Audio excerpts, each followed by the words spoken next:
हरे कृष्ण।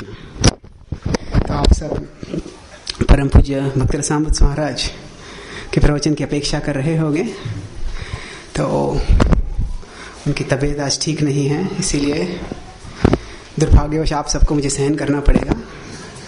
चाणक्य पंडित कहते हैं काकह किम गरुड़ायते, कि जो कौवा है वह गरुड़ की जगह कभी नहीं ले सकता है। पर फिर भी महाराज के आदेश के अनुसार, उनके आशीर्वाद के साथ मैं कुछ बोलने का प्रयास करूंगा। मैं जो 12 महाजनों की श्रृंखला चालू कर रहा था, तो उसमें कपिल देव का जो वृत्तांत है वो आज बारी थी, पर मुझे अभी महाराज ने 5-10 मिनट पहले मुझे बताया, तो वह तैयार नहीं कर पाया हूं मैं। तो मैं एक दूसरे विषय पे आज चर्चा करूंगा, जिसका मैं अभी अध्ययन कर रहा हूं, कि भगवान कृष्ण का वृंदावन में पुनरागमन। कि भगवान कृष्ण, हम जानते हैं भागवत में बताया गया है किस तरह से वे वृंदावन छोड़ के जाते हैं, तो कैसे वे वृंदावन पुनः लौट के आते हैं, उसके बारे में हम चर्चा करेंगे। जो भगवान कृष्ण वृंदावन छोड़ के जाते हैं, अक्रूर उन्हें लेने आते हैं, तो भगवान वादा करते हैं कि मैं जरूर लौट के आऊंगा। और उनको जाना क्यों होता है? क्योंकि बाह्य रूप से कारण है कि नंद महाराज जो है वे कंस के राज्य के अंदर में एक नागरिक है, और राजा का आदेश है तो पालन करना चाहिए। और भगवान कृष्ण सोचते हैं कि कंस बार बार वृंदावन में आतंक मचा रहा है राक्षसों के द्वारा, तो मैं उधर जाऊंगा तो मैं ये जो आतंक है इसको अंत कर सकता हूं। इसीलिए भगवान जाते हैं। और जब भगवान जाते हैं तो उनकी योजना होती है कि वो कंस का वध करेंगे और तुरंत लौट के आ जाएंगे।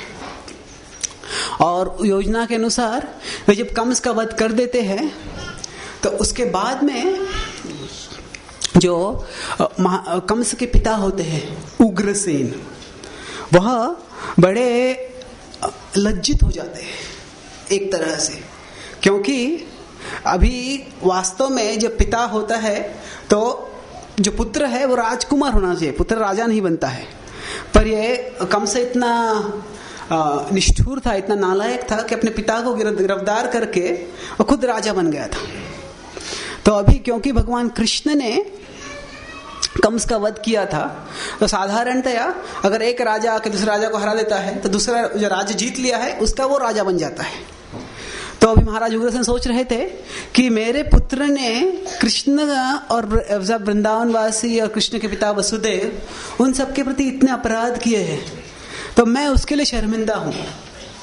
और भगवान कृष्ण सोच रहे थे कि अब यहाँ पे उग्रसेन महाराज यहाँ पे सामने आ गए हैं, तो मैं उनको राजगद्दी दे दूंगा और मैं वृंदावन चले जाऊंगा वापस। तो भगवान की इच्छा थी कि जल्दी से जल्दी वृंदावन चले जाए। और फिर उग्रसेन ने कहा कि जो मेरा कंस नालायक पुत्र था, उसने जो भी किया उसके लिए तो मुझे माफ कर दो, और ये जो राज्य है उसके लिए तुम ही उचित हो। जिसके पास शक्ति होती है, जिसके पास नैतिकता होती है, वही राजा बनना चाहिए, और तुम्हारे पास दोनों है, तो इसीलिए तुम राजा बन जाओ। तो तभी कृष्ण ने विचार किया और कहा कि वास्तव में आप कंस के पिता हो और आपका ही राज्य का अधिकार है, और मैं आपका सेवक हूं, तो कृपया आप राजा का पद स्वीकार कीजिए।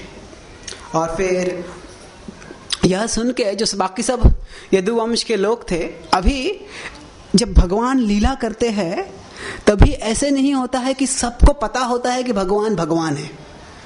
तो जो असुर होते हैं वो महामाया के प्रभाव में होते हैं, उनको पता नहीं होता है। जो भक्त भी होते हैं वो योग माया के प्रभाव में होते हैं, और वे सब कभी जानते हैं कि ये भगवान है, कभी जानते नहीं है कि ये भगवान है। वो लगता है कृष्ण बहुत शक्तिशाली व्यक्ति है। तो इस तरह से कृष्ण का बर्ताव देख के, क्योंकि सारे यदुवंश के लोग थे, वो सेनापति थे, वो सब कंस की शक्ति से बड़े भयभीत थे, और उन्होंने कृष्ण के बारे में बहुत सुना था कि इतने सारे असुरों को मार डाला है। पर पहली बार कृष्ण को उन्होंने शक्ति का प्रदर्शन देखा। मुष्टिकासुर चाणूर मल्ल युद्ध विशारद संसार वैरी कंसारी मुरारी नरकांतकः। तो उन्होंने देखा कि मुष्टिक आसुर मुष्टिक चाणूर ये सब मल्ला थे, उन सब का वध कर दिया, फिर कंस का वध कर दिया। तो इसकी शक्ति तो बहुत है, देख लिया। और बाद में जो निस्वार्थ भाव है देखा, कि अभी राज्य का अधिकार उनका वह है, पर राज्य नहीं कह रहे, वो कह रहे कि मैं मेरे जो दादा के समान उग्रसेन है उनका सेवक बनूंगा। तो यह देख के सारे यदुवंश के जो वरिष्ठ थे वो सब बहुत प्रसन्न हो गए और उन्होंने कृष्ण का गुणगान किया और उग्रसेन से कहा कि आप उनके कृष्ण की इच्छा के अनुसार आप राज्य पद स्वीकार कर लो। और फिर राज्याभिषेक हो गया उग्रसेन का। और फिर कृष्ण जो यदुओं के असेंबली में, यदु के सभागार में गए और फिर उन्होंने कहा कि अभी आप मुझे सब निवेदन दीजिए, आज्ञा दीजिए ताकि मैं वृंदावन वापस चले जाऊं। और इस समय में हम जानते हैं कि जब भगवान कृष्ण वृंदावन से मथुरा आए थे तभी उनके साथ नंद महाराज भी आए थे और कई ग्वाले आए थे और उनके कई मित्र भी आए थे। तो कुछ वरिष्ठ ग्वाले आए थे और कुछ मित्र आए थे। जो वृंदावन की स्त्रियां थी उनमें से कोई नहीं आया था क्योंकि यह मल्ल युद्ध का प्रदर्शन था और वहां पे हिंसा का भी भय था। तो इसीलिए वो सब जो गोपियां थी, जो युवा गोपियां थी और जो वरिष्ठ गोपियां थी, राधा रानी बाकी सब गोपियां और यशोदा माई वो सब वरिष्ठ गोपियां, वो सब वृंदावन में ही थी। तो जब इस तरह से भगवान कृष्ण ने जब निवेदन किया, वो सोचे थे कि अभी जो मथुरा के बाहर ही तंबू बना के सब ब्रजवासी रह रहे थे कि मैं उनके साथ वापस चले जाऊंगा। तो कृष्ण ने सोचा कि पहले मैं यदु की सभा में इजाजत ले लूंगा और फिर बाद में जाके मैं वसुदेव और देवकी को मना लूंगा। तो फिर जब इस तरह से उन्होंने यदुओं से कहा तो वो सब विचलित हो गए और उन्होंने कहा कि पहले तो एक असुर था कंस और उसका भय था, पर जो कंस था उसने अपनी संधि बड़े बड़े असुरों से कर ली है और अभी बदला लेने के लिए वो सब असुर आ जाएंगे यहाँ पे। तो जरासंध है, दंतवक्र है, शिशुपाल है और ये सब असुर, उन सब से हम युद्ध नहीं कर सकते हैं। अभी एक संकट से आपने हमें बचा लिया है, पर अगर अब हमारे साथ नहीं रहोगे तो इससे और बड़ा संकट आ जाएगा। तो जब तक ये असुरों का वध नहीं होता है तब तक आप कृपया मत जाइए।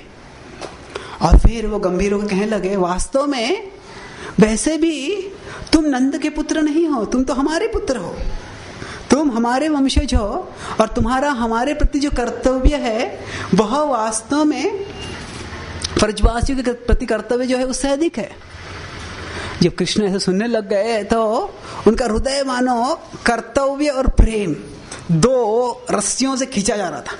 कर्तव्य के कारण उनको मथुरा में रहना था कि संरक्षण तो करना है, और जो प्रेम है, प्रेम से इच्छा हो रही थी कि वृंदावन वापस चले जाए। तो उन्होंने विचार किया और बाद में सोचा कि अगर मैं वृंदावन चले भी जाऊंगा तो न केवल मथुरा वासियों को खतरा होगा, पर साथ साथ जो ब्रजवासी है उनको भी खतरा होगा, क्योंकि सारे असुर जो आएंगे वो सब मुझ पे बदला लेने का प्रयास करेंगे और मैं वृंदावन में रहूंगा तो वृंदावन में भी आक्रमण हो जाएगा, तो वृंदावन वासियों को भी बचा नहीं पाऊंगा मैं, और अगर मैं वृंदावन में होऊंगा तो मथुरा वासियों को बचा नहीं पाऊंगा। तो इसीलिए बेहतर है कि मैं मथुरा में रहूंगा। और फिर वो गए। नंद महाराज अभी इंतजार कर रहे थे, विचलित हो रहे थे, कितने अभी दिन हो गए हैं, अभी वापस जाना है। तो पहले कंस का वध हो गया, फिर उसकी अंतक्रिया हुई, फिर उग्रसेन महाराज का अभिषेक हो गया और सब इंतजार कर रहे थे। नंद महाराज भी भयभीत थे, कृष्ण आएंगे कि नहीं हमारे साथ। और फिर यह बड़ी दिलचस्प बात है कि मैं जब भागवतम का दशम स्कंद पहली बार पढ़ा तो मैं ये देख रहा था कि कब नंद महाराज को यह पता चला कि कृष्ण हमारा पुत्र नहीं है, कृष्ण वास्तव में वसुदेव का पुत्र है। तो वास्तव में जो पद्म पुराण, ब्रह्म वैवर्त पुराण, इनमें जो वृत्तांत आता है उसमें भागवतम का विस्तारित वर्णन आता है।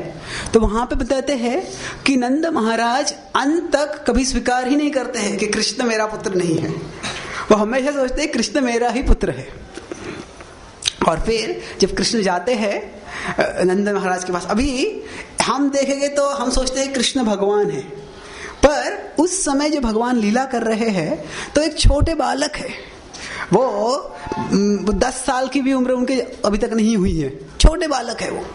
तो वो नंद महाराज के पास जाते हैं और कहते हैं कि पिताजी, ये जो यदुवंश के लोग कह रहे हैं कि उनका संरक्षण करने के लिए मुझे रुकना चाहिए, और वो जो दुर्गा देवी ने वाणी की थी कि मेरा वसुदेव का 8वां पुत्र कहीं और चला गया है, तो वो सोच रहे हैं कि वो 8वां पुत्र मैं ही हूं। तो भगवान नहीं कहते कि मैं वो पुत्र हूं, वो कहते हैं कि वो सोच रहे हैं कि मैं वो 8वां पुत्र हूं और उसके कारण वो मुझे जाने नहीं दे रहे। तो इस तरह से जब कृष्ण बोलते हैं तो जो नंद महाराज है वो व्यंग्यात्मक रूप से हंसने लगते हैं और वो कहते हैं कि जो वसुदेव है उनका हमने सेवा करने का प्रयास किया, रोहिणी का देखभाल किया, बलराम का देखभाल किया, पर उसके बदले में वो हमारा ही पुत्र छीन के ले जा रहे हैं हमसे। और फिर वो क्या स्मरण करते हैं, ये भागवतम के 6वें अध्याय में वर्णन आता है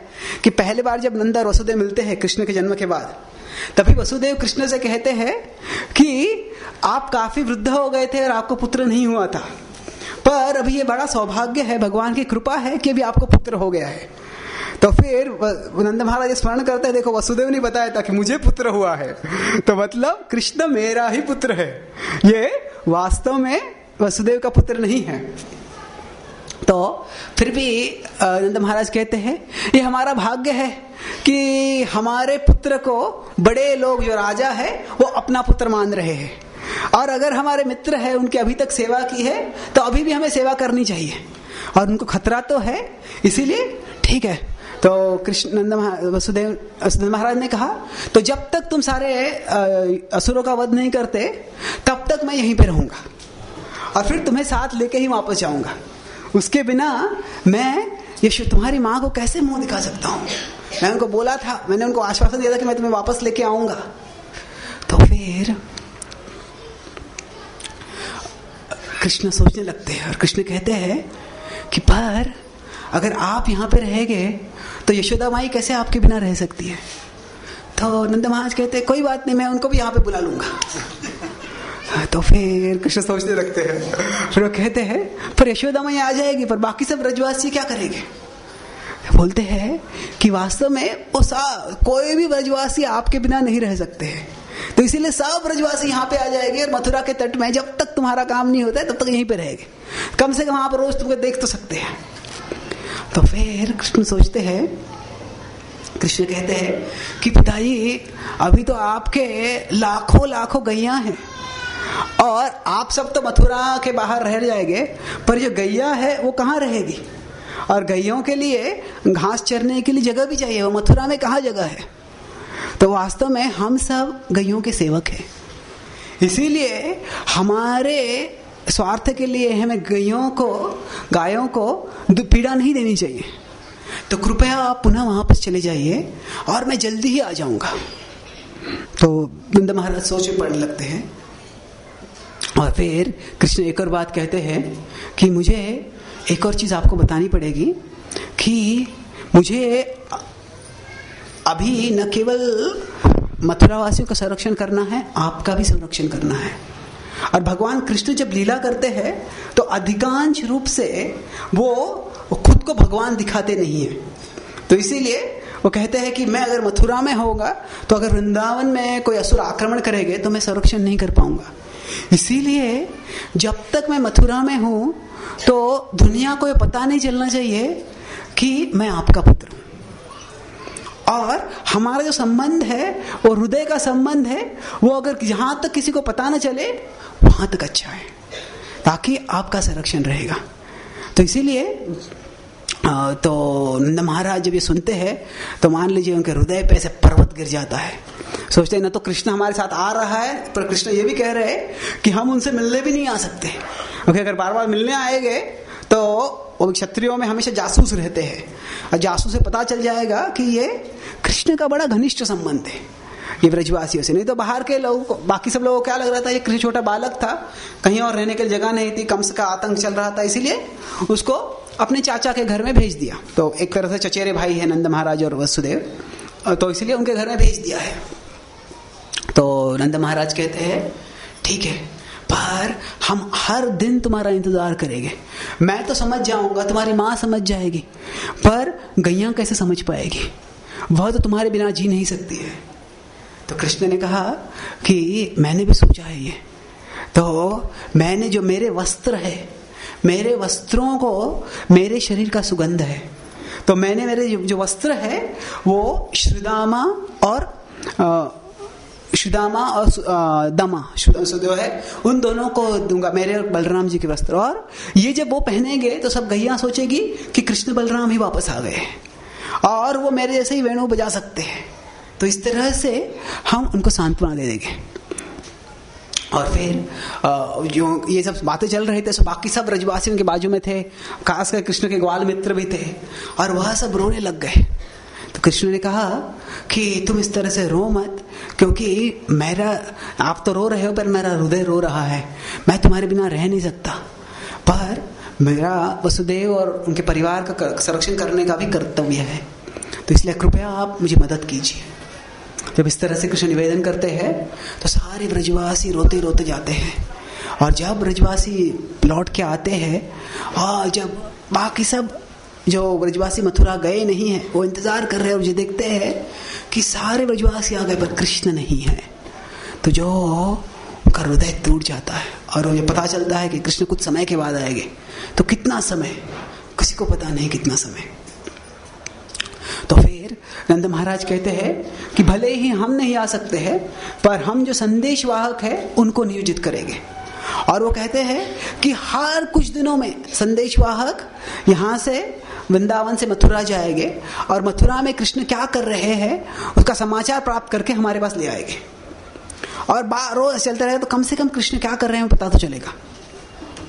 तो उसके बाद में जब कृष्ण अभी वसुदेव और देवकी के साथ रह रहे हैं तो कैसे है, कृष्ण एक बालक के समान लीला कर रहे हैं। तो मान लीजिए एक बालक है, उसको एक माता पिता ने बचपन से बड़ा किया है और अचानक किसी और के घर में जाते हैं और वहां पे रहने लगते हैं। तो फिर यद्यपि वो स्वीकार करते हैं कि वसुदेव देवकी मेरे माता पिता है, पर वही स्वाभाविक प्रेम का संबंध नहीं होता है।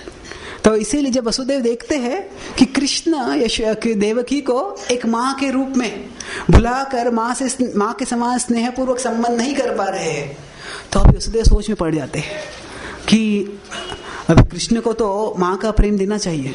तो फिर वो क्या सोचते हैं, मैं रोहिणी को बुला लेता हूँ, रोहिणी मेरी ही पत्नी है और रोहिणी ने बचपन से कृष्ण और बलराम को स्नेह दिया है।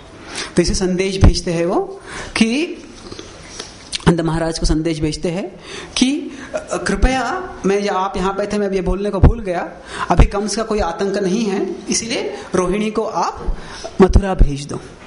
जब रोहिणी ये संदेश सुनती है तो वास्तव में वह एक तरह से दुखी हो जाती है, क्योंकि गोपाल चंपू में जीव गोस्वामी वर्णन करते हैं कि रोहिणी और यशोदा ये दोनों वास्तव में मान लीजिए एक आत्मा जो दो शरीर में है। जब वो दोनों का पहली बार मिलन होता है तो जैसे गंगा जमुना का मिलन जाता है वैसे ही होता है, और दोनों का इतना स्नेह होता है। तो रोहिणी कहती है कि मैं यशोदा के बिना कैसे रह सकती हूँ। वो भी आतुर थी कृष्ण और बलराम को देखने के लिए, पर मैं यशोदा के बिना नहीं रह सकती। यशोदा माई कहती है कि वास्तव में मेरा तो भाग्य नहीं है कि कृष्ण का पुनः दर्शन कर सके, पर तुम जाओगे और तुम कृष्ण के साथ रहोगे, तुम कृष्ण को खाना खिलाओगे, तुम कृष्ण को देखोगी, तो तुम्हारे आंखों से मैं कृष्ण को देख पाऊंगी, तुम्हारे हाथों से मैं कृष्ण के बाल को सहार पाऊंगी, मैं तुम्हारे हाथों से कृष्ण को प्रेम कर पाऊंगी, तो कृपया जाओ।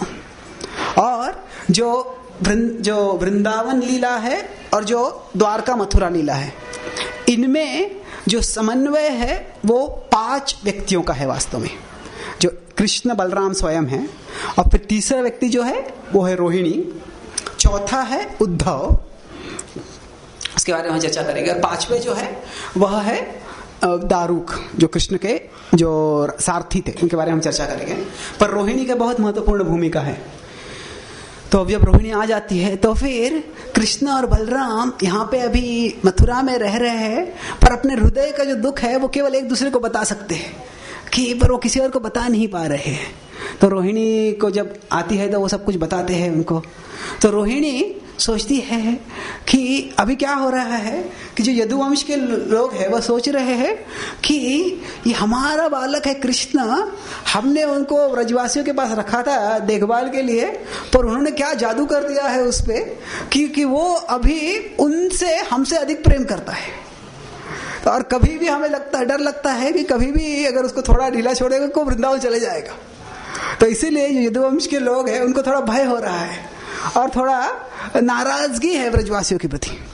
तो जब देवकी ये देखती है तो देवकी सोचती है कि ये जो गलतफहमी है मैं उसको निवारण करने का प्रयास करूंगी। और वो बताने का प्रयास करती है कि व्रजवासियों का वास्तव में कृष्ण के प्रति कितना प्रेम है, कितना निस्वार्थ भाव से प्रेम है उनका। तो जब ये सुनाने लगती है तो यदुवंश की जो स्त्रियां है, वरिष्ठ स्त्रियां कहती है, वह कहती है कि वो हंसने लगती है और वो कहती है लगता है कि तुम्हें भी वृंदावन के मक्खन का जो स्वाद है वो लग गया है, उसके कारण तुम भी उनके पक्षपाती बन गए हो। तो जब ऐसे सुनती है तो रोहिणी शांत हो जाती है। वह कहती है कि वृंदावन वासियों के बारे में कुछ कहोगे, कुछ कह नहीं सकते यहाँ पे। और फिर वो बाद में कृष्ण के अलग अलग संस्कार होते हैं, जो व्हाट इज थ्रेड सेरेमनी, मूंज जो होता है उसको हिंदी में क्या बोलते हैं, उपनयन जो था, जो उपनयन का उत्सव होता है, करना होता है। तो फिर कृष्ण वसुदेव देवकी से कहते हैं कि क्या मैं ब्रजवासियों को, नंद महाराज को उस समय को बुला सकता हूँ यहाँ पे। तो वसुदेव और देवकी ना तो नहीं कहते पर हाँ भी नहीं कहते। वो ना नहीं कह सकते हैं, कृष्ण को ना कैसे कहेंगे वो, पर हाँ भी कहने की इच्छा नहीं होती। तो उनके हृदय को, उनके भाव को देख के कृष्ण कहते नहीं बुलाएंगे।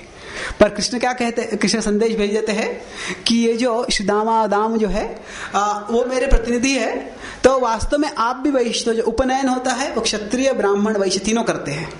तो क्या कीजिए आप यहाँ पे मेरे उपनयन को नहीं आ पा रहे, तो आप उन दोनों के द्वारा मेरा उपनयन आप वहां पे कीजिए। तो उसमें आप मेरा जो स्फूर्ति के रूप में आप मेरा सानिध्य प्राप्त कर पाओगे। और फिर उसके बाद में जब उपनयन हो जाता है तो अभी कृष्ण सोचते हैं कि मुझे किसी गुरु के पास जाके शिक्षण ग्रहण करना चाहिए। पर वो सोचते हैं कि अगर व्रजवासियों को पता चलेगा कि मैं दूर कहीं गया हूं तो इसे उनको भय हो जाएगा। तो इसीलिए वो कहते हैं कि व्रजवासी को संदेश मत बोलो कि मैं कहाँ गया हूं। और जब हम जानते हैं कि आपने अगर दशम स्कंद पढ़ा है तो कृष्ण जब संदीपानी मुनि के आश्रम में जाते हैं तो कितने दिनों में सारा शिक्षण प्राप्त कर लेते हैं, 64 दिन में। तो साधारण जो ब्रह्मचारी का शिक्षण होता है वो 5 साल से 25 साल तक चलता है। तो जो 20 साल का शिक्षण है भगवान कृष्ण कुछ ही समय में कर लेते हैं। तो क्यों ऐसे कर लेते हैं तेजी से? एक तरह से वो अपनी प्रवीणता दिखा रहे हैं कि जो भी सीखना है कितना तेजी से मैं सीख सकता हूं। पर साथ साथ कृष्ण सोच रहे हैं कि जितना दिन ज्यादा रहूंगा मैं दूर, उतना ब्रजवासियों को संशय हो जाएगा और फिर उनको पता चल जाएगा कि मैं वहां से मथुरा से दूर कहीं अवंती चला गया हूं और फिर उनको भय हो जाएगा। इसीलिए सोचते हैं कि मैं अभी एक क्षत्रिय का भूमिका निभा रहा हूं, तो जो क्षत्रिय के कर्तव्य है वो करना जरूरी है मुझे। इसीलिए मैं गुरुकुल में तो जाऊंगा, पर गुरुकुल का काम जो है जल्दी से निपटा लूंगा।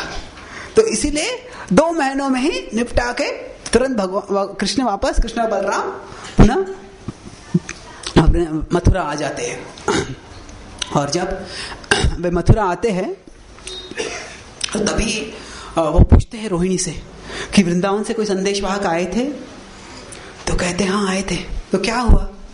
तो बोलते हैं कि वो इधर उधर सब जगह आपको ढूंढ रहे थे, किसी ने कोई संदेश नहीं दिया, उनको समझ में नहीं आया था कहाँ गए थे। तो फिर तुरंत कृष्ण कहते हैं कि मैं मेरी ओर से जो संदेश वाहक है उनको भी नियुक्त कर दूंगा और वो हमेशा मेरा संदेश बार बार यहाँ से उधर ले जाएंगे।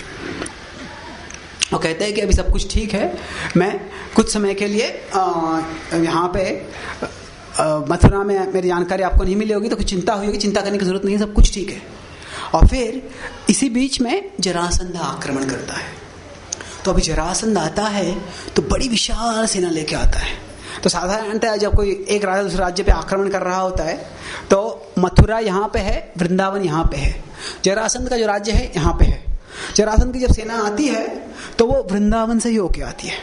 तो जब विशाल सेना जब आ रही है, जब ब्रजवासी देखते हैं तो क्या करते हैं, सारे ब्रजवासी अपने गायों को साथ लेकर वृंदावन के दक्षिण भाग में जो पहाड़ होता है, पहाड़ के जंगल में जाकर रुकते हैं।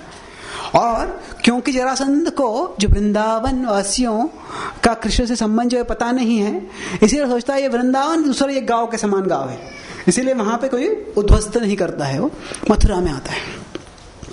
और कृष्ण सोच रहे होते हैं कि ये सारे जो असुरों का जल्दी से जल्दी वध कैसे करें। तो सोचते तो जब जरासंध आक्रमण करने आता है तो कृष्ण और बलराम, सारे यदु के सैनिक होते हैं, बहुत डर जाते हैं क्योंकि इतनी बड़ी सेना होती है और जरासंध स्वयं भी बड़ा योद्धा होता है। तो फिर कृष्ण और बलराम स्वयं आते हैं, थोड़ी सेना होती है पर वो दोनों ही अकेले ही वो सारी सेना का विनाश कर देते हैं। और बलराम जी बड़े क्रोधित हो जाते हैं कि यदुवंश पे आक्रमण किया, क्योंकि बलराम जी तो जैसे रोहिणी के पुत्र है, यदुवंश के ही है वो, तो बड़े क्रोधित होकर वह जरासंध को पकड़ लेते हैं और जरासंध को पकड़ के वध ही करने वाले होते हैं। तब कृष्ण सोच रहे होते हैं, तो कृष्ण आके अचानक रोक देते हैं। कृष्ण जरासंध का हाथ, बलराम जी का हाथ पकड़ लेते हैं। क्यों पकड़ते हैं? वो सोचते हैं कि जरासंध का वध कर देंगे तो फिर बहुत से अगले असुर है वो एक एक करके आएंगे, पर अगर जरासंध को जिंदा छोड़ देंगे तो जरासंध वापस आएगा आक्रमण करने के लिए, बाकी सब असुरों को लेके आएगा, तो यहाँ पे बैठे बैठे सब असुरों का हम वध कर देंगे। तो इसीलिए जो है हम बुद्धिमत्ता से काम करेंगे। तो बलराम जी आश्चर्यचकित हो जाते हैं और फिर तो कहते हैं जरासंध को तुम छोड़ दो। तो जरासंध बड़ा अपमानित हो जाता है, सोचता है अभी क्या करूं। तो सोचता है कि शायद मुझे अभी क्षत्रिय के जो अपमान है वो मृत्यु से बड़ा बदतर है। मरणा संभावित कीर्तिर मरणात् तिरुच्यते। सोचता है कि मैं अभी जाके संन्यास लेके हिमालय में, वानप्रस्थ लेके मैं हिमालय में चले जाऊंगा, इतना बड़ा अपमान हो गया है। तो जरासंध के साथ जो अलग अलग योद्धा आए होते हैं उनकी तो मृत्यु जाती है, पर जरासंध के कुछ मित्र जो सैनिक होते हैं, सेना होती है, तो कुछ पीछे से आ रही होती है।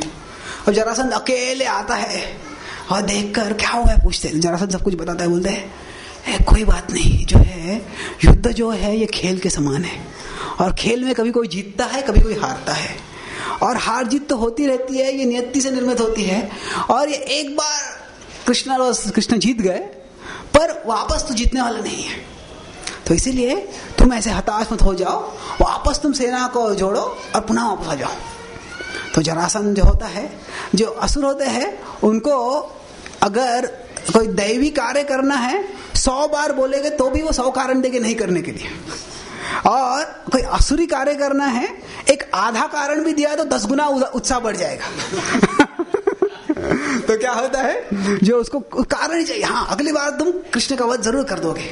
जरासंध जब ऐसा सुनता है तो फिर तुरंत वो चले जाता है अपने राज्य में और वहां पे जो पुनः सेना तैयार करने लगता है। तो जब ऐसे होता है तो दूसरी बार आता है, भगवान दूसरी बार वही करते हैं कि सारे सेना का वध कर देते हैं, उसको छोड़ देते हैं। तीसरी बार, चौथी बार, ऐसे 10, 11, 15, 17 बार होता है। और 18वें बार जब होता है तो अभी जरासंध सोचने लगता है अभी क्या कितनी सेना को लेके आऊंगा मैं, ये तो चलते रहेगा। तो वो सोचता है कि मैं न केवल मेरे साथ के जो सेना है उनको लेके आऊंगा, मैं दूसरों को भी लेके आऊंगा। तो काल यवन नाम का एक यवनों का राजा होता है, वो साथ में लेके आता है वो। और जरासंध की कोटि कोटि में सेना होती है, काल यवन की कोटि कोटि में सेना होती है। और जब ये आते हैं तो तभी क्या होता है, चारों ओर से मथुरा लिप्त सेना से घेर ले जाता है। तो आपस ब्रजवासियों को जो होता है अपना घर छोड़ के पहाड़ों में जाके रहने लगते हैं। तो अभी कृष्ण सोचने लगते हैं कि अगर इतनी बड़ी सेना आ गई है तो जो युद्ध भी होगा, युद्ध को समय लगेगा, और युद्ध इतनी बड़ी सेना का वध करना है, युद्ध चलते रहेगा, तो जो सेना मथुरा से वृंदावन तक जा रही है तो वृंदावन में भी हिंसा हो जाएगी। तो इसलिए कृष्ण क्या करते हैं, कृष्ण योजना बना लेते हैं कि ये बार बार वृंदावन को खतरा हो रहा है, क्योंकि मैं जहां पे रह रहा हूं वो वृंदावन बहुत पास में है। इसलिए वे योजना कर लेते हैं कि वे अपनी जो नगरी है द्वारका में प्रस्थापित कर लेंगे। और जब ये मथुरावासी होते हैं, वो अभी जरासंध आया नहीं है, पास में आ रहा है, उसके थोड़े से समाचार मिला है, थोड़ी चिंता है, तभी मथुरावासी एक दिन सो जाते हैं और अगले दिन उठते देखते कहाँ आ गए हम, पता ही नहीं। तो देखते हैं कि एक नए शहर में आ गए हैं। तो वास्तव में जब वो आते हैं तो वही आते कौन सी जगह है, कहाँ है ये। और जब हम किसी कमरे में हैं तो अगर नए कमरे में आ गए, सो के उठ के देखते नए कमरे, तो दरवाजा कहाँ है उसका हम देखते हैं, तो दरवाजा कहाँ है, बाहर जाना है। तो इसीलिए तो सब जो यहाँ पे द्वारका में पहुंच जाते हैं तो उससे द्वार कहाँ, तो उससे उसका नाम पड़ जाता है द्वारका। तो जब इस तरह से जब वे द्वारका में आते हैं तो कृष्ण कहते नहीं, मैंने आपके संरक्षण के लिए ये सागर के अंदर एक पूरी नगरी बनाई है, कोई भी असुर यहाँ पे आ नहीं सकता है। और फिर वो सोचते हैं कि अभी मैं तो द्वारकावासियों को संरक्षण कर लिया है, पर अभी तक वो जो ब्रजवासियों को अपना घर छोड़ के पहाड़ों में रहना पड़ रहा है, क्योंकि काल यौवन और जरासंध दोनों आए हैं। इसलिए कृष्ण और बलराम पुनः वापस जाते हैं बाहर और द्वारका से निकलते हैं अपनी दिव्य शक्ति से। तुरंत वो पहुंच जाते हैं कहाँ? मथुरा में पहुंच जाते हैं। और मथुरा, अभी तक मथुरा की नगरी वहीं पे है, पर मथुरा वासी कोई भी नहीं है वहां पे। और कृष्ण और बलराम वहां से बाहर निकलते हैं और यहाँ पे जो कृष्ण भगवान क्या करते हैं? रणछोड़ की लीला करते हैं। क्यों करते हैं लीला? क्योंकि वो सोचते हैं कि अगर यहाँ पे युद्ध करेंगे तो ब्रजवासी वृंदावन में भी युद्ध हो जाएगा, इसीलिए वे युद्ध से निकल जाने लगते हैं। और 2 बार करते हैं ये। जो काल यवन काल यवन की सेना पहले पहुंचती है और फिर जब वो काल यवन कृष्ण को देखता है, कृष्ण से चुनौती देता है, तो कृष्ण उसके सामने से आराम से चलते हुए चले जाते हैं। और मान लीजिए कोई बात कर रहा है, मैं तुमसे युद्ध करना चाहता हूं, और ऐसे कोई बर्ताव करता है कि तुम्हारा अस्तित्व ही नहीं है, तो काल यवन बड़ा क्रोधित हो जाता है। और फिर वह क्या करता है? कृष्ण कहाँ जा रहे हो? मैं तुमसे युद्ध करना चाहता हूं। तो फिर वो कृष्ण का पीछा करने लगते हैं, पर कृष्ण आराम से चल रहे हैं और काल यवन दौड़ रहा है, पर वो कृष्ण तक पहुंच ही नहीं पाता है। तो आचार्यगण बताते हैं कि जो काल यवन जो होते हैं वो पापी व्यक्ति होते हैं। जो पापी व्यक्ति होते हैं वो भगवान तक जब तक पाप में है तो पहुंच नहीं सकते हैं। तो ठीक उसी तरह से यह कृष्ण तक पहुंच ही नहीं पाता है। और कृष्ण सोचता है कि वास्तव में जो काल यवन इतना पापी है कि मैं उसको मारने के लिए भी छूना नहीं चाहता हूं, कि तो इसीलिए सोचते हैं कि मैं मेरे आंखों से नहीं मारूं, मैं मेरे हाथों से नहीं मारूंगा। और जो मेरा भक्त है मुचुकुंद, वास्तव में ये काल यवन इतना दूषित है कि ये काल यवन के मृत्यु का जो खून है वो मुचुकुंद के हाथों पे भी लगना चाहिए। इसलिए क्या करते हैं? वे मुचुकुंद के आंखों को एक शस्त्र बना लेते हैं। और भगवान कृष्ण चल रहे होते हैं, बस काल यवन दौड़ रहा होता है, तो वो एक गुफा में चले जाते हैं। जब गुफा में पहुंच जाते हैं तो फिर वो गुफा में सब जगह अंधकार होता है, तो कृष्ण अंधकार में चले जाते हैं और काल यवन वहां पे सो रहा। काल यवन देखता है तो कि कोई व्यक्ति सो रहा है वहां पे, तो सोचता है ये कृष्ण ही नाटक कर रहे सोने का, तो जोर से लात मारता है। जैसे ही लात मारता है तो वो मुचुकुंद महाराज सो रहे होते हैं। और वो बड़ी लंबी कहानी है कि मुचुकुंद महाराज ने जो व्रत लिया होता है कि देवताओं को मदद करने का, और वो हजारों साल तक युद्ध करते हैं देवताओं के सहायता के लिए असुरों के खिलाफ। और अभी देवताओं का जो दिन और रात बहुत लंबा होता है मानवों की तुलना में, तो इसीलिए अगर देवताओं के 10 दिन तक युद्ध चल रहा है तो वो मानव की दृष्टि से हजारों साल तक युद्ध चल रहा है, तो वो बहुत समय तक युद्ध करते हैं। और जब सारे देवतागण कहते हैं कि अभी हम आपसे बहुत प्रसन्न हो गए हैं कि आपने हमारे लिए इतना युद्ध किया है, तो कुछ वर दीजिए। तो अभी मुझको मारे थक गए होते हैं, बोलते मुझे भी एक ही वर चाहिए, मुझे सोना है। तो अभी इतना थक गया, मुझे बस सोना है, और मुझे अगर आप कोई वर देना चाहते हैं तो ये वर दो कि जो भी मेरी नींद को तोड़ेगा वो मर जाएगा। तथास्तु कहते हो। तो भगवान ये जब जानते हैं तो मुचुकुंद जब सो रहा होता है तो क्या होता है? काल यवन आके मुचुकुंद को लात मारता है और मुचुकुंद अपने आंखें खोलता है स्वाहा। तो जो काल यवन वहीं पे भस्म हो जाता है। तो वास्तव में कोई शास्त्र में बताया गया है, कोई व्यक्ति सो रहा है तो उसको उठाना भी है, तो उसको वास्तव में निद्रा से जागृति में लाना है तो वो स्नेह से लाना चाहिए। ऐसे नहीं उठ, इस तरह से नहीं करना चाहिए।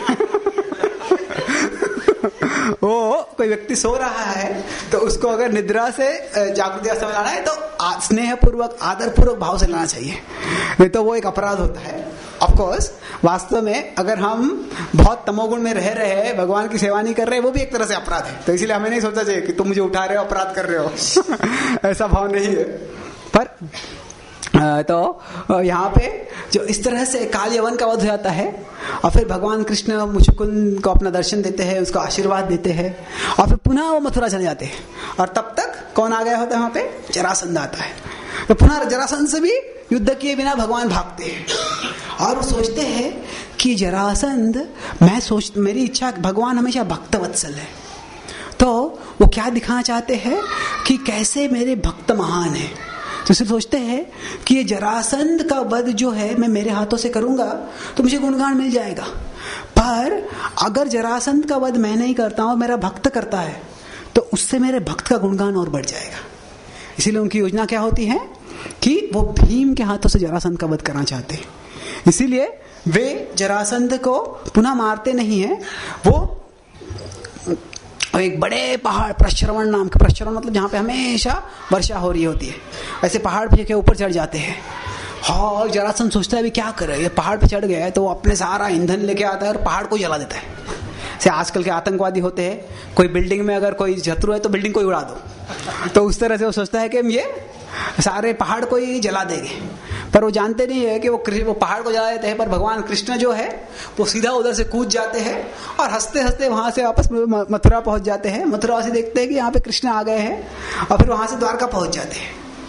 और फिर जब ये संदेशवाहक वहां पे आते हैं, कृष्ण से मिलते हैं, मथुरा वृंदावन से आए संदेशवाहक, तो कृष्ण उनसे कहते हैं कि तुम ब्रजवासियों को बता देना कि अभी मैं थोड़ा दूर जा रहा हूं, पर चिंता करने की कोई जरूरत नहीं है, मैं उनके ही संरक्षण के लिए थोड़ा दूर जा रहा हूं। और आप संदेशवाहक है, उनके लिए मैं आप सबके लिए 1000 बहुत ही तेज घोड़ों का योजना करता हूं, ताकि तुम्हें चलते चलते जाना पड़ेगा वृंदावन से द्वारका, तो समय लग जाएगा, घोड़ों पे जाओगे तो तेजी से आप जा सकते हो।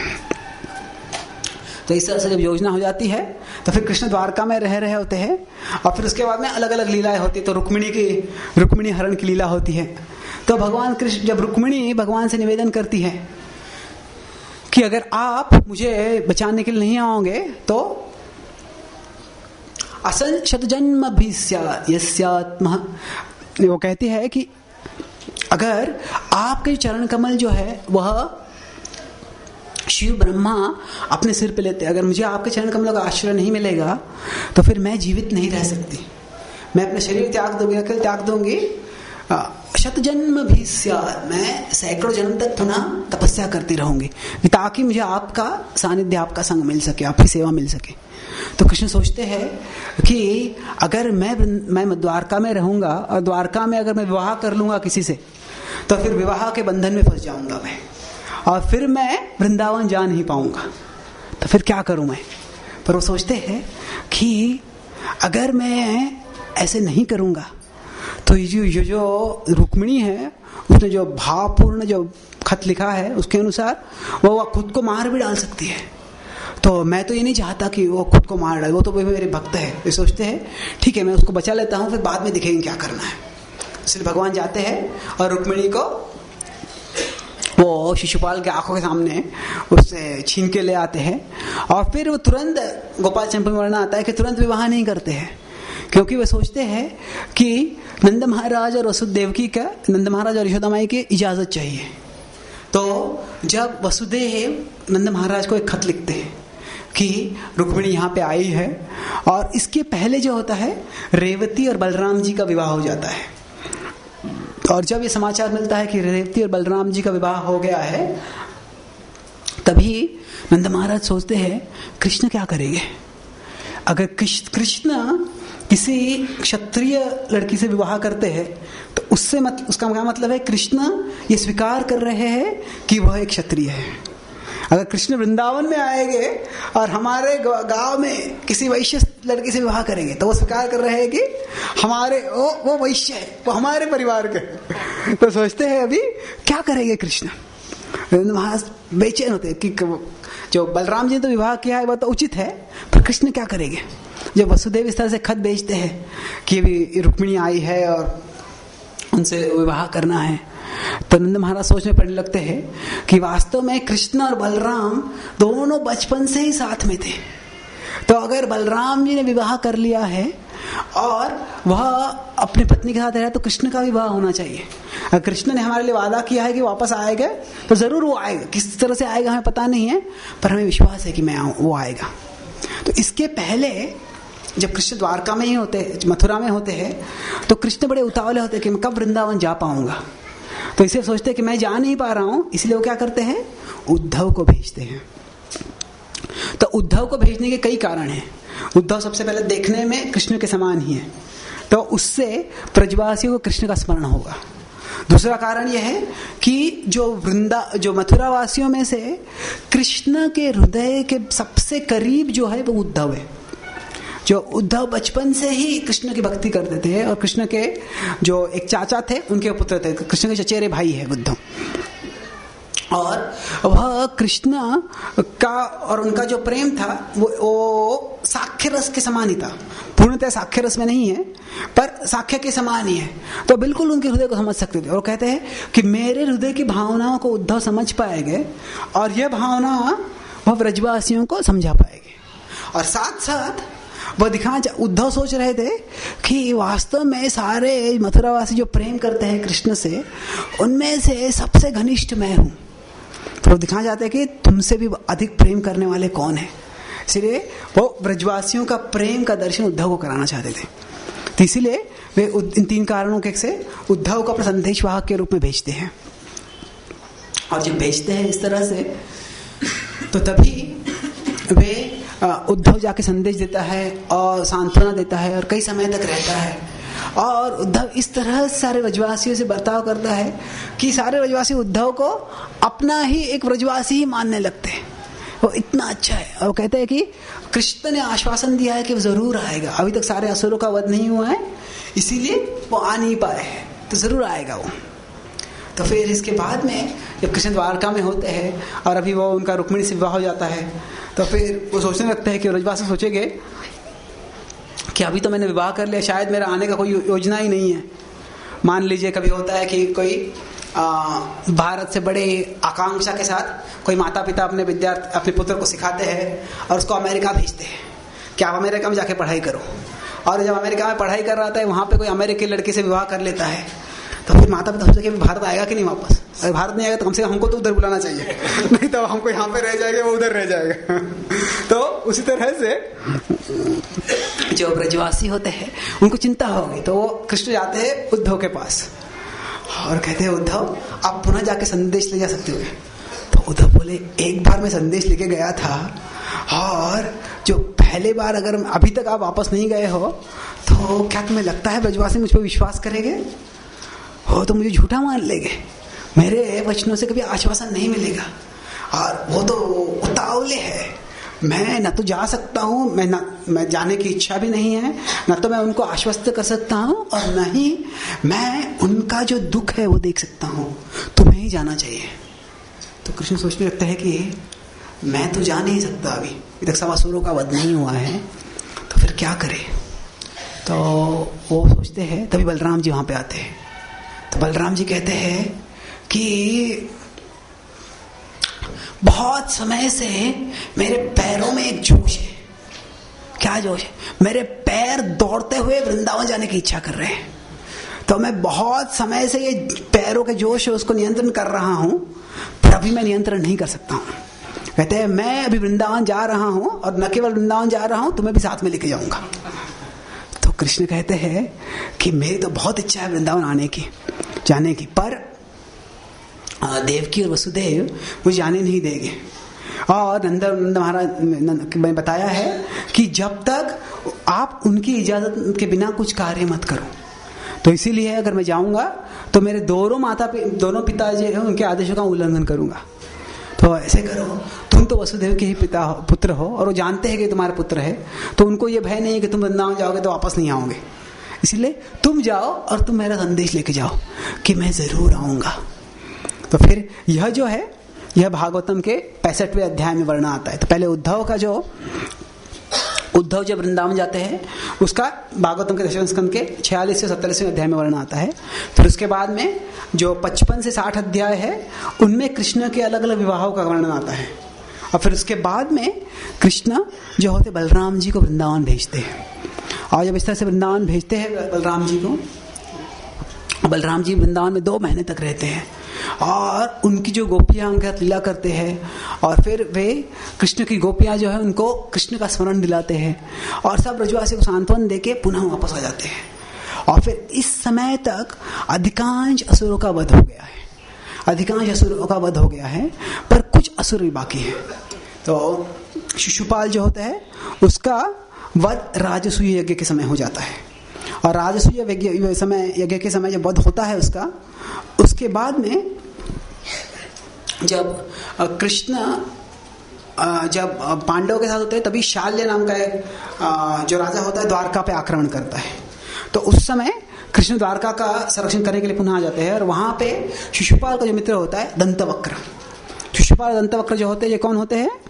जय विजय होते हैं। तो शिशुपाल तो दंतवक्र वो सोचता है कि मेरा जो शिशुपाल इतना मित्र था उसका वध कर दिया, मैं जरूर इस कृष्ण का वध कर दूंगा। तो वास्तविक दंतवक्र जो होता है वह राजसूय यज्ञ के समय में नहीं होता है। क्यों नहीं होता है? वो तो सोच रहा होता है कि कृष्ण एक एक करके सब असुरों का वध कर रहे हैं, मुझे कुछ करना चाहिए। तो इसीलिए वो जाता है हिमालय में और बहुत तपस्या करता है और शिव जी से शक्ति प्राप्त करता है। कहता है कि मेरा एक शत्रु है और मैं उस शत्रु का वध करना चाहता हूँ। तो वो जानते हैं कि अगर शिव जी जो है, और शिव जी और कृष्ण बहुत स्नेहपूर्ण संबंध है उनका, तो अगर कृष्ण का वध करना है बोलेंगे तो शिव जी वर नहीं देंगे। पहले से वो अनुभव हो चुका है कि जयद्रथ भी वैसे ही मांग करते हैं कि मैं पांडवों का वध करना चाहता हूँ। बोले पांडव कृष्ण के भक्त है, मैं कुछ नहीं कर सकता। दंतवक्र सोचता है कि अगर कृष्ण के भक्तों का भी वध करने का वर शिव जी नहीं देते तो कृष्ण का वध करने का वर कैसे देंगे। सोचते कि मेरा एक शत्रु है, मुझे उसका वध करना है। तो इस तरह से, तो इसी प्रकार से व्रज होते शाल्व और दंतवक्र दोनों मांगते हैं और फिर कृष्ण शाल्व का वध कर देते हैं। और फिर तभी दंतवक्र जो होता है वह मथुरा के इलाके में पागलों के समान घूम रहा होता है और सोच रहा होता है कि कृष्ण कहाँ मिलेंगे मुझे। और जब उसको सुनता है कि कृष्ण ने अपने सुदर्शन चक्र से जो शिशुपाल का वध कर दिया है, सोचता है कि मैं कृष्ण को ऐसे समय में पकड़ना चाहता हूँ जब उसके पास सुदर्शन चक्र नहीं होगा। अगर सुदर्शन चक्र होगा तो मैं वो कुछ कर नहीं सकता, पर कब ऐसे मिलेगा कृष्ण जब सुदर्शन चक्र नहीं होगा और तभी मैं उसका वध कर दूं। तो सोचता है कि कृष्ण ने कभी जब वृंदावन में था तो चक्र इस्तेमाल नहीं किया था। तो सोचता है कि शायद जब वृंदावन में होता तो चक्र को भूल जाते हैं वो, तो इसीलिए मैं वृंदावन के इलाके में रहता हूँ। जब कृष्ण यहाँ पे आ जाएंगे तो चक्र को भूल जाएंगे, फिर तब मैं उनको वध कर दूंगा। तो इस तरह से जब वो सोचता है तो असुर जो होते हैं वो कभी समझते नहीं है कि भगवान की शक्ति किसी और चीज से नहीं आ रही है, भगवान से ही आ रही है। कि असुरों की शक्ति जो होती है ना वो उनकी खुद की शक्ति नहीं होती है, किसी देवताओं से प्रार्थना की है, कोई शस्त्र प्राप्त किया है, उससे उनको शक्ति मिली है। तो वो सोचते हैं कि भगवान की शक्ति भी ऐसी है। तो भगवान के पास अगर कोई भी शस्त्र नहीं है, वास्तव में भगवान ने वृंदावन में केवल सुदर्शन चक्र का इस्तेमाल नहीं किया, कोई भी शस्त्र का इस्तेमाल नहीं किया। उन्हें सारी जो लीलाएं क्रीड़ा के रूप में रखे, बाल क्रीडन कमिवा। उद्धव कहते हैं कि